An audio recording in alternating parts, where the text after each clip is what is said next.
Hi there, it's Natasha here, and my job is to help as many people as I can to negotiate the right divorce settlement. I've put together a series of case study style videos covering a variety of topics to help give you a better understanding and some clarity around the different areas that come with a divorce.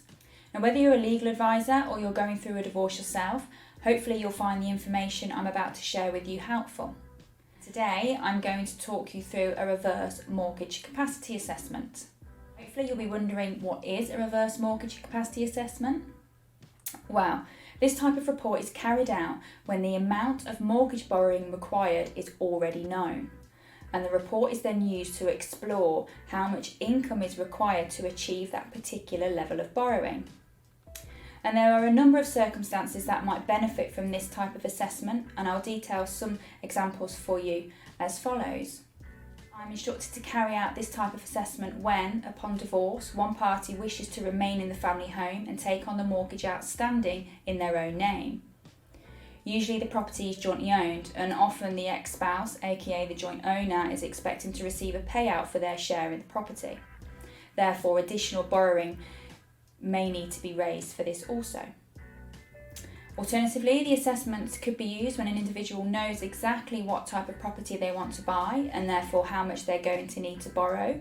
And this is usually when the individual in question wishes to remain close to a particular location, such as their children's school or close to family. And it's not just the level of income required to achieve a certain amount of borrowing that can be explored either. I can also consider how much debt, liabilities or general living expenses need to change or reduce in order to achieve a certain level of borrowing. Perhaps negotiations are underway to split joint debts, and by highlighting how outgoings need to change in order to afford a certain level of borrowing can support those negotiations.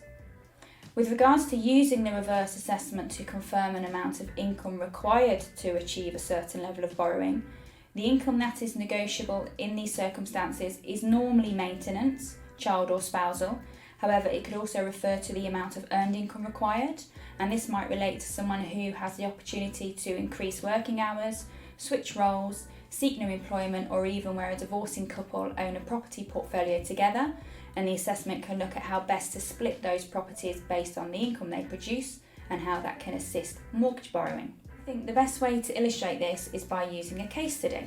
So let's look at a report I completed recently whereby the client wanted to remain in the family home owned jointly with their ex-spouse, and they wanted to illustrate if they could successfully obtain enough lending to take over the mortgage in their own name.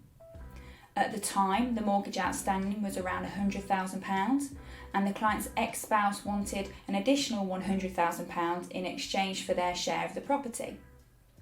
So there were two financial scenarios included within the assessment. The first established capacity to mortgage based on current income, while the second scenario was used to explore and confirm how much income the client would need in order to raise a mortgage of £200,000. It's also important to note that they were in the process of negotiating maintenance income at that time. So firstly, the property in question had been valued at around £350,000. The individual was 40 years old, looking to take out a mortgage over 25 years. They had two financially dependent children and were earning just under £35,000 per year, with child benefit of £1,788. They had no debt and a healthy credit record. Now, based on this information alone, without any additional income, they could achieve borrowing of approximately £155,000 to £170,000, which would be enough to remortgage the property in their name only and pay the ex-spouse £70,000 for their share of the property.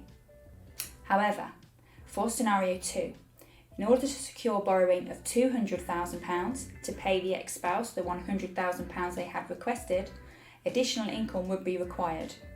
Specifically, maintenance income of around £8,000 to £10,000 per year would be required with a number of mortgage lenders, which would equal to monthly income of £666 to £833. And you may wish to watch one of my other videos which looks at maintenance income in more detail to understand how lending criteria for this type of income can vary. In this particular case, the ex-spouse did not agree to pay any more child maintenance than what the child maintenance service had calculated was appropriate. Therefore, a lower buyout payment for the ex-spouse's share of the property was agreed.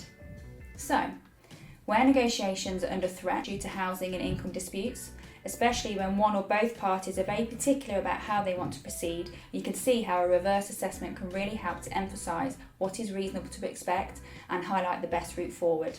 If you would like to find out more about reverse mortgage capacity assessment, then please visit our website or call me on the number showing on the screen. But that's all from me today. Thank you for listening. I'm Natasha, helping you negotiate the right divorce settlement.